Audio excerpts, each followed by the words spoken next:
Coraline, por Neil Gaiman, capítulo 5. Coraline trancou a porta da sala de visitas com a chave escura e fria. Voltou até a cozinha e subiu em uma cadeira. Tentou recolocar o molho de chaves no batente da porta. Tentou 4 ou 5 vezes antes de ser forçada a aceitar que simplesmente não era alto o bastante e colocou as chaves sobre o balcão próximo à porta. Sua mãe ainda não havia retornado da expedição de compras. Coraline foi até o freezer e pegou o pão reserva congelado no compartimento de baixo. Preparou algumas torradas com geleia e manteiga de amendoim. Bebeu um copo de água. Esperou que os pais voltassem para casa. Quando começou a escurecer, Coraline pôs uma pizza congelada no micro-ondas. Depois assistiu à televisão. Perguntava-se por que os adultos tinham direito a todos os bons programas, com as gritarias e as correrias. Passado algum tempo, começou a bocejar. Então, tirou a roupa, escovou os dentes e foi para a cama. De manhã, foi até o quarto dos seus pais, mas a cama não tinha sido mexida e eles não estavam em casa. Comeu espaguete enlatado no café da manhã. No almoço, comeu uma barra de chocolate meio amargo e uma maçã. A maçã estava amarelada e ligeiramente murcha, mas o gosto era doce e bom. Na hora do chá, foi visitar as senhoritas Spink e Forcible. Comeu 3 biscoitos digestivos, um copo de limonada e uma xícara de chá aguado. A limonada era muito interessante. Não tinha o menor sabor de lima. Tinha um gosto verde cintilante vagamente químico. Coraline adorou. Gostaria que tivessem aquilo em casa. Como estão seus queridos pai e mãe? Perguntou a senhorita Spink. Desaparecidos, respondeu Coraline. Desde ontem que não vejo nenhum dos dois. Estou por minha própria conta. Acho que provavelmente me tornei uma família de filha única. Diga à sua mãe que encontramos os recortes do jornal do teatro Glasgow Empire que havíamos comentado com ela. Pareceu-nos bastante interessada quando Miriam os mencionou. Ela desapareceu em circunstâncias misteriosas, disse Coraline, e creio que meu pai também. Estaremos fora o dia inteiro amanhã, Coraline Moreco, disse a senhorita Forcible. Vamos passar a noite na casa da sobrinha de April, em Royal Tunbridge Wells. Mostraram-lhe um álbum de fotografias com fotos da sobrinha da senhorita Spink e depois Coraline voltou para casa. Abriu seu cofrinho e foi até o supermercado. Comprou 2 garrafas grandes de limonada, um bolo de chocolate e um saco de maçãs novo. Voltou para casa e comeu seu jantar. Escovou os dentes e foi para o estúdio do pai. Ligou seu computador e escreveu uma história. A história de Coraline. Havia uma menina que se chamava Maçã. Costumava dançar muito. Ela dançou e dançou e dançou até que seus pés viraram salsichas. Fim. Coraline imprimiu a história e desligou o computador. Depois desenhou a pequena menina dançando sob as palavras no papel. Preparou um banho com uma quantidade exagerada de espuma e as bolhas transbordaram, espalhando-se por todo o chão. Secou-se, secou o chão o melhor que pôde e enfiou-se na cama.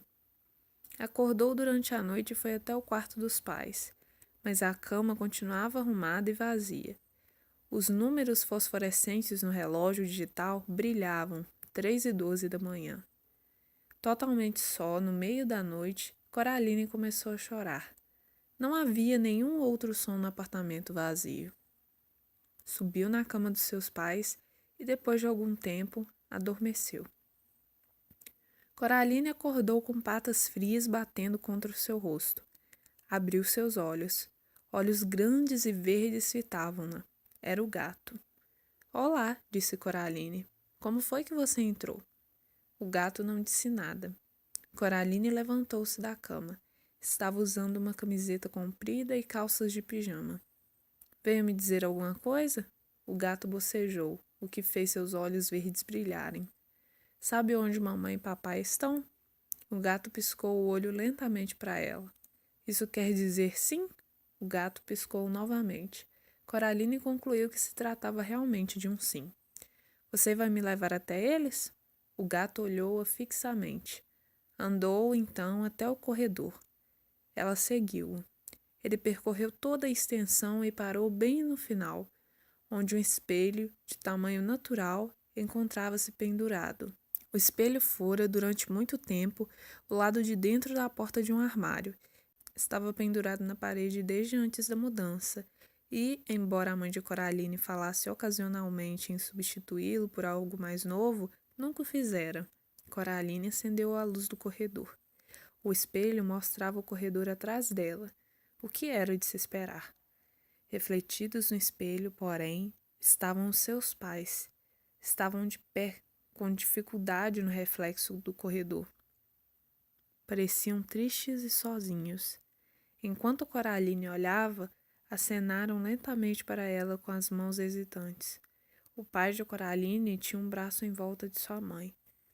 Olharam-na fixamente do espelho. O pai abriu a boca e disse algo, mas ela não conseguia ouvir nada.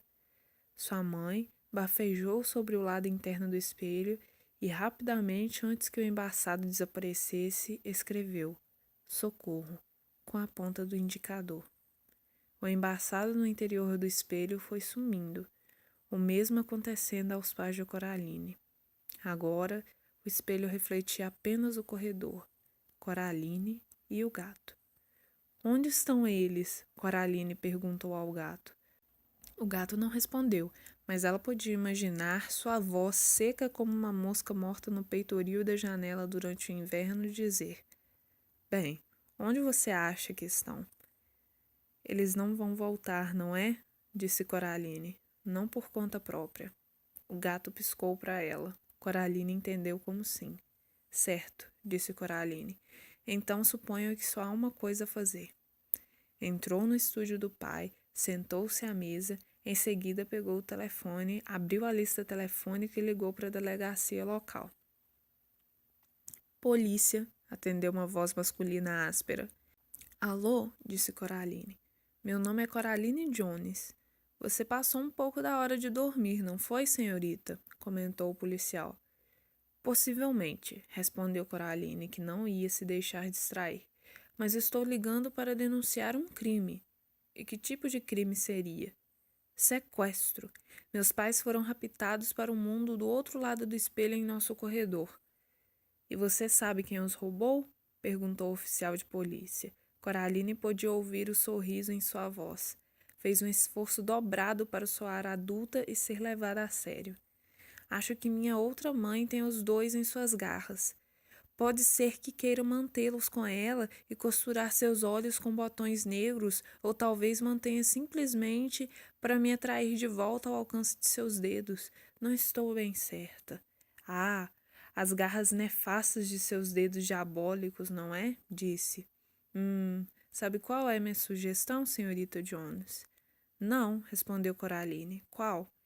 "Peça para sua mãe preparar uma velha caneca de chocolate bem grande e bem quente e te dar um velho abraço bem grande e bem forte. Não há nada como chocolate quente e abraços para fazer os pesadelos irem embora. E se ela começar a brigar com você por tê-la acordado a essa hora da noite, diga-lhe que foi o policial quem mandou." Tinha uma voz profunda e tranquilizadora. Coraline não se tranquilizou.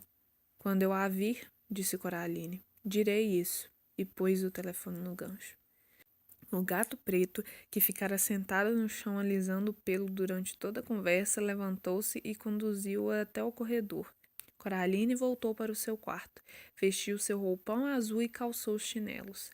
Procurou por uma lanterna debaixo da pia e encontrou uma, porém suas pilhas já haviam terminado há muito tempo e ela mal acendia uma luz fraquíssima cor de palha. Colocou-a de volta no lugar e encontrou uma caixa de velas de cera branca para emergências. Enfiou uma dentro de um candelabro, pôs uma maçã em cada bolso, pegou o anel de chaves e retirou a velha chave negra. Foi até a sala de visitas e olhou para a porta. Tinha a sensação de que a porta estava olhando, o que sabia era uma tolice, mas inconscientemente sabia que de algum modo era verdade. Voltou para o seu quarto e mexeu no bolso dos seus jeans. Achou a pedra com um furo no meio e colocou-a no bolso do roupão. Acendeu o pavio da vela com fósforo e observou-o crepitar e encorpar. Em seguida, pegou a chave negra. Estava fria em sua mão. Colocou-a no buraco da fechadura da porta sem girá-la. Quando era pequena, Coraline disse para o gato, quando vivíamos em nossa velha casa, há muito, muito tempo, papai me levou para passear em um terreno baldio que ficava entre a nossa casa e as lojas. Não era o local ideal para passear. Lá ficavam todas aquelas coisas que as pessoas tinham jogado fora. Fogões velhos, pratos quebrados, bonecas sem braço e sem perna, latas vazias e garrafas espatifadas.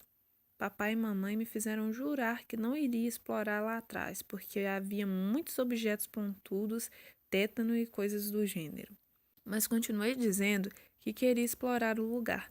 Então, um dia, papai calçou suas botas grandes marrons e suas luvas, pôs minhas botas, meus jeans e suéter e fomos dar uma volta. Acho que andamos por cerca de 20 minutos. Descemos a colina até o fundo de um barranco onde passava um rio. De repente, meu pai falou: Coraline, fuja, suba a colina, já! Falou de um jeito firme, com urgência, então obedeci. Subi a colina correndo. Algo me atingiu atrás do braço enquanto eu fugia, mas continuei correndo. Quando cheguei ao topo, ouvi alguém disparar colina acima atrás de mim como um raio. Era o meu pai, atacando como um rinoceronte. Quando me alcançou, levantou-me em seus braços e ergueu-me sobre o cume da colina. Então, paramos ofegantes e palpitantes e olhamos de volta para o barranco lá embaixo. O ar estava animado com vespas amarelas. No caminho, devemos ter pisado em um vespeiro dentro de algum tronco podre, e enquanto eu corria colina acima, meu pai ficou e foi mordido, para me dar tempo de fugir. Seus óculos haviam caído durante a corrida. Eu tinha uma única picada atrás do braço. Ele tinha 39 espalhadas pelo corpo. Contamos depois, no banho. O gato preto começou a lavar o rosto e os bigodes de modo que indicava crescente impaciência. Coraline abaixou-se e deu-lhe uma batidinha atrás da cabeça e do pescoço. O gato levantou-se e deu alguns passos até sair do seu alcance, depois sentou-se e olhou-a novamente. Então, disse Coraline, mais para o fim da tarde, meu pai voltou ao terreno baldio para recuperar seus óculos. Disse que se deixasse passar um dia não conseguiria lembrar onde eles haviam caído. E logo ele voltou para casa, usando seus óculos. Disse que não teve medo quando ficou lá, em pé, sendo picado e ferido pelas vespas, vendo-me fugir. Sabia que tinha que me dar tempo suficiente para correr, ou as vespas perseguiriam a nós dois. Coraline girou a chave na porta. A chave girou com um clunk sonoro. A porta abriu-se completamente. Não havia parede de tijolos do outro lado da porta, apenas escuridão. Um vento frio soprava pela passagem. Coraline não tomou a iniciativa de atravessar a porta. E ele disse que não tinha sido corajoso ao simplesmente ficar lá e ser mordido, disse Coraline ao gato. Não tinha sido corajoso porque ele não tivera medo. Era a única coisa que ele podia fazer. Mas voltar para pegar seus óculos, sabendo que as vespas estavam lá e desta vez sentindo medo, aquilo era coragem. Coraline deu o primeiro passo para dentro do corredor. Podia sentir o cheiro de poeira, umidade e mofo. O gato caminhava a seu lado. E por quê? Perguntou o gato, embora parecesse muito pouco interessado. Porque, disse ela, quando você tem medo e faz mesmo assim, isso é coragem. A vela projetava sombras imensas, estranhas e trêmulas ao longo da parede. Ouviu algo se mover na escuridão. Imediatamente ao seu lado ou um pouco mais longe, não sabia dizer. Parecia que a estava seguindo, seja lá o que fosse. Então, é por isso que você vai voltar para o mundo dela? Perguntou o gato. Porque seu pai um dia salvou você das vespas? Não seja tolo, disse Coraline. Estou voltando por eles, porque eles são meus pais. Se eles percebessem que eu tinha sumido, tenho certeza que fariam o mesmo por mim. Sabia que você voltou a falar? Quanta sorte a minha, disse o gato, ter uma companheira de viagem com tamanha sabedoria e inteligência. Seu tom permanecia sarcástico, mas seu pelo estava eriçado e sua cauda exuberante erguia-se no ar. Coraline ia dizer algo como, desculpe, ou será que a caminhada não foi bem mais curta da outra vez? Quando a vela apagou-se subitamente, como se alguém a tivesse apagado com a mão. Houve um escarafunchar de unhas e o barulho de patas pisando sobre o chão. Coraline podia sentir seu coração batendo contra as costelas. Estendeu a mão e sentiu fios tênues como teias de aranha roçarem suas mãos e seu rosto. No final do corredor, a luz elétrica acendeu, ofuscando a vista após a escuridão. Uma mulher erguia-se, a silhueta recortada pela luz, um pouco mais à frente de Coraline. Coraline, querida, ela chamou. Mãe, disse Coraline, e avançou, ansiosa, sentindo-se aliviada. Querida, disse a mulher, por que você fugiu de mim? Coraline estava perto demais para parar e sentir os braços frios da outra mãe abraçá-la. Ficou ali, rígida e trêmula, enquanto a outra mãe a abraçava firmemente. Onde estão meus pais? Perguntou Coraline. Estamos aqui, disse a outra mãe, com uma voz tão semelhante à da sua verdadeira mãe que Coraline mal conseguia distingui-las. Estamos aqui, estamos prontos para amá-la, para brincar com você, para alimentá-la e tornar a sua vida interessante. Coraline recuou e a outra mãe deixou-a ir com relutância. O outro pai, que estivera sentado em uma cadeira no corredor, levantou-se e sorriu. Vamos para a cozinha, disse ele. Vou preparar um lanche de meia-noite. E você vai querer algo para beber, quem sabe um chocolate quente. Coraline percorreu o corredor até chegar ao espelho no final. Não havia reflexos nele, exceto uma menina de roupão e chinelos, com cara de quem havia chorado há pouco, mas com olhos de verdade e não botões negros, segurando firmemente um castiçal com uma vela apagada. Olhou para a menina no espelho e a menina no espelho a olhou de volta. Serei corajosa, pensou Coraline. Não. Estou sendo corajosa. Colocou o castiçal no chão e virou-se. O outro pai e a outra mãe observaram-na com olhar faminto. Não preciso de lanche, disse. Tenho uma maçã. Estão vendo? Tirou uma maçã do bolso do roupão e depois mordeu-a apetitosamente com um entusiasmo que não sentia realmente.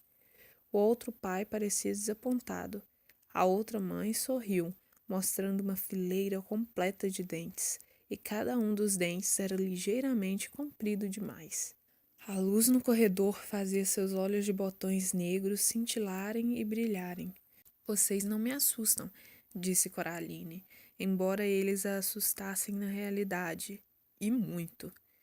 Quero meus pais de volta. O mundo parecia cintilar um pouco nas bordas. O que poderia eu ter feito aos seus antigos pais? Se abandonaram você, Coraline, deve ser porque se entediaram ou se cansaram de você. Mas eu nunca me cansarei de você, nem tampouco vou abandoná-la. Estará sempre segura aqui comigo. Os cabelos negros com aparência de molhados flutuavam em volta de sua cabeça como os tentáculos de uma criatura nas profundezas do oceano. Eles não se cansaram de mim, disse Coraline. Você está mentindo, você os raptou. Coraline, bobinha, bobinha. Eles estão bem onde quer que estejam. Coraline fitou a outra mãe. Vou provar para você, disse a outra mãe e roçou a superfície do espelho com seus longos dedos brancos. O espelho turvou-se como se um dragão tivesse baforado sobre ele e depois clareou. Dentro do espelho já era dia. Coraline podia ver todo o corredor até a porta da frente. A porta da rua abriu-se e a mãe e o pai de Coraline entraram. Carregavam malas. Que férias maravilhosas, disse o pai de Coraline. Como é bom não ter mais a Coraline, disse sua mãe com um sorriso de felicidade. Agora podemos fazer tudo o que sempre quisemos e nunca fizemos porque tínhamos uma filha pequena. Coisas como viajar para o exterior, por exemplo. É, acrescentou o pai. Fico sossegado em saber que sua outra mãe vai cuidar dela muito melhor do que jamais pudemos cuidar. O espelho cobriu-se de névoa. Foi sumindo, a imagem evanescendo, até que voltou a refletir à noite. Viu? Perguntou a outra mãe. Não vi, e também não acredito. Esperava que o que acabara de ver não fosse real, mas não estava tão segura disso quanto parecia. Havia uma dúvida muito pequena dentro dela, como uma larva no miolo da maçã. Então, olhou para cima e viu a expressão no rosto da sua outra mãe. Um lampejo de raiva autêntica que atravessava seu rosto como um relâmpago de verão, e Coraline teve certeza em seu coração de que o que vira no espelho não passava de uma ilusão. Sentou-se no sofá e comeu sua maçã. Por favor, disse a outra mãe, não seja difícil. Foi até a sala de visitas e bateu palmas 2 vezes. Ouviu-se um som de algo se arrastando e um rato preto surgiu. Fitou-a. Traga-me a chave, disse ela. O rato soltou um guincho e correu em seguida pela porta aberta que levava de volta ao apartamento de Coraline. Voltou arrastando atrás de si a chave. Por que você não tem sua própria chave desse lado? Perguntou Coraline. Há apenas uma chave. Há apenas uma porta, disse o outro pai. Silêncio, disse a outra mãe. Você não deve incomodar a cabeça da nossa querida Coraline com tais trivialidades. Ela colocou a chave na fechadura e girou-a. A fechadura estava dura, mas fechou com um clunk. Deixou cair a chave no bolso de seu avental. Lá fora, o céu começara a clarear em um tom cinza luminoso. Se não vamos fazer um lanche de meia-noite, disse a outra mãe, ainda precisamos de nosso sono da beleza. Vou voltar para a cama, Coraline, e sugiro enfaticamente que você faça o mesmo. Colocou os longos dedos brancos sobre os ombros do outro pai e levou-o para fora do cômodo. Coraline foi até a porta do canto mais afastado da sala de visitas. Puxou-a com força, mas ela estava firmemente trancada. A porta do quarto dos seus outros pais tinha se fechado agora. Coraline estava realmente cansada, mas não queria dormir no quarto. Não queria dormir sob o mesmo teto que sua outra mãe. A porta da frente não estava trancada. Coraline saiu na madrugada e desceu os degraus de pedra. Sentou-se sobre o último. Estava frio. Alguma coisa peluda empurrou-se contra o seu lado em um movimento suave e insinuante. Coraline deu um pulo e então respirou aliviada ao ver que se tratava do gato. Ah, é você, disse ao gato preto. Viu? Respondeu o gato. Não foi tão difícil assim me reconhecer, foi? Mesmo sem nome. Bem, e se quisesse chamar você? O gato franziu o nariz. Conseguiu parecer pouco impressionado. Chamar gatos, segredou. Tende a ser uma atividade supervalorizada. É o mesmo que chamar um redemoinho pelo nome. E se fosse hora de jantar? Perguntou Coraline. Você não gostaria de ser chamada então? Mas é claro, disse o gato. Porém, o simples grito de jantar serviria muito bem, viu? Nenhuma necessidade de nomes. Por que ela me quer? Coraline perguntou ao gato. Por que quer que eu fique aqui com ela? Quer algo para amar, acho, respondeu o gato. Algo que não seja ela. Pode ser que queira algo para comer também. É difícil dizer com criaturas daquelas. Você tem algum conselho? Indagou Coraline. O gato parecia começar a dizer mais alguma coisa sarcástica. Então, sacudiu os bigodes e disse: Desafia? Não há nenhuma garantia de que ela vai jogar limpo, mas uma criatura dessas adora jogos e desafios. Que tipo de criatura é essa? Perguntou Coraline. O gato não respondeu. Simplesmente espreguiçou-se luxuriosamente e foi embora. Então deteve-se, virou-se e disse: Se eu fosse você, Entraria. Vá dormir, você tem um longo dia pela frente. E então o gato sumiu. Coraline percebeu que ele tinha razão. Retornou cautelosamente para a casa silenciosa. Passou pela porta fechada atrás da qual a outra mãe e o outro pai... O quê? Pensou. Dormiam? Esperavam? Então, ocorreu-lhe que, se por acaso ela abrisse a porta do quarto, o encontraria vazio, ou mais precisamente, aquele era um quarto vazio que permanecia vazio até o exato momento em que ela abrisse a porta. De algum modo, isso facilitava as coisas. Coraline entrou na paródia verde e rosa do seu próprio quarto, fechou a porta e puxou a caixa de brinquedos para a frente dela. Isso não manteria ninguém fora do quarto, mas a barulheira que faria se tentassem removê-la a acordaria. Assim esperava. Os brinquedos dentro da caixa dormiam ainda quase todos. Mexeram-se e resmungaram enquanto ela movia sua caixa e depois voltaram a dormir. Coraline olhou debaixo da cama procurando pelos ratos, mas não havia nada lá. Tirou seu roupão e seus chinelos, subiu na cama e mergulhou no sono sem nem mesmo tempo para refletir enquanto fazia sobre o que o gato quisera dizer com um desafio. Fim do capítulo 5.